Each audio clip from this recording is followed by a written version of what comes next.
এর মধ্যে বসে থাকলে হবে না, ক্রয় বিক্রয় করলে হবে না।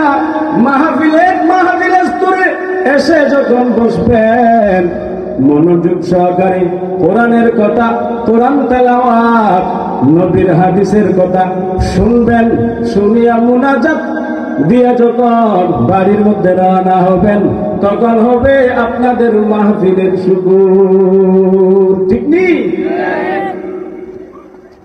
আল্লাহ তাআলা আমাদের যত নিয়ামত দান করেছেন, প্রত্যেক নিয়ামতের শুকর যেইভাবে আদায় করতে হয় সেইভাবে আদায়ের তৌফিক দান করুন, বলেন আমিন। সামনে আসতেছে রমজান। কি আসতেছে ভাই? আর রমজানের শুকর কিভাবে আদায় করব? সারাদিন ব্যবসা করব, রোজা রাখবো না। সারাদিন গাড়ি চালাবো, রমজানে তো একটু সব দিক থেকে একটু তাড়াহুড়া, ব্যবসায়ীদের ব্যবসায়ী অনেক ঝামেলা, সব দিকে ঝামেলা আর ঝামেলা, ঠিক কিনা? মুসলমানের জন্য রমজানের মাস বড় নিয়ামতের মাস, ঠিক কিনা? সামনে যে আপনি রমজানের মাস পাবেন, যতই সুস্থ হন না কেন, আপনি যে বয়সের হন না কেন, আপনার গ্যারান্টি আছে? নবী তার জন্য রমজানের 2 মাস আগ থেকেই দোয়া করতেন, আল্লাহুম্মা বারিক লানা ফি রজব ওয়া শাবান ওয়া বাল্লিগনা রমাদান। সকলেই পড়ি, আল্লাহুম্মা বারিক লানা ফি রজব ওয়া শাবান ওয়া বাল্লিগনা রমাদান। রজব মাস শেষ, এখন শাবান মাস চলতেছে, ঠিক কিনা? দোয়া করতে হবে, আল্লাহুম্মা বারিক লানা ফি শাবান ওয়া বাল্লিগনা রমাদান।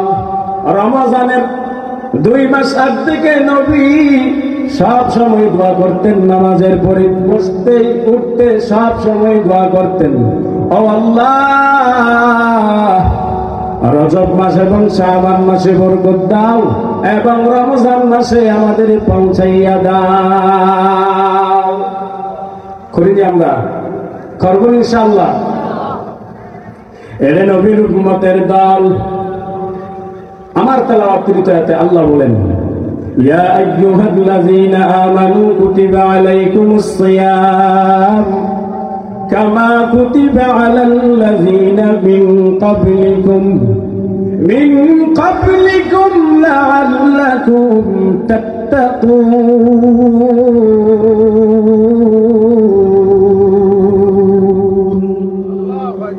আওয়াজ নাই কেন? মুসলমান পেটের ভিতরে হারাম ঢুকাইতে ঢুকাইতে, হারাম ব্যবসা করতে করতে ঈমান একবারে আমাদের শেষ হয়ে গেছে, ঠিক কিনা? আর আওয়াজে বলেন আল্লাহু আকবার, আর চিল্লায়া বলেন আল্লাহু আকবার। আল্লাহ বলেন, আ মুমিনের দল, ইয়া আইয়ুহাল্লাযীনা আমানু, আ মুমিনের দল, কুতিবা আলাইকুমুস সিয়াম, আমি আল্লাহ তোমাদের উপরে রমজানের রোজা ফরজ করেছি, কামা কুতিবা আলাল্লাযীনা মিন ক্বাবলিকুম, যেমনি ভাবে তোমাদের পূর্বপুরুষদের উপরে আমি এই রমজানের রোজা ফরজ করেছিলাম। কি জন্য? কেন? লাআল্লাকুম তাত্তাকুন।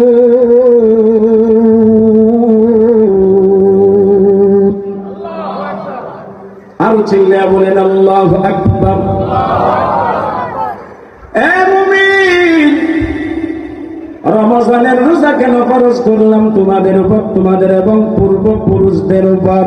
আল্লাহ বলেন, তোমরা যেন পরহেজগার হয়ে যাও, মুত্তাকি হয়ে যাও, তাকওয়াওয়ালা হয়ে যাও। কেন? কারণ কি? পরহেজগার হওয়ার জন্য, তাকওয়াওয়ালা হওয়ার জন্য। তাকওয়া শব্দের অর্থ কি? আল্লাহর ভয়। পরহেজগার শব্দের অর্থ কি? আল্লাহর ভয়। মুত্তাকি হওয়ার জন্য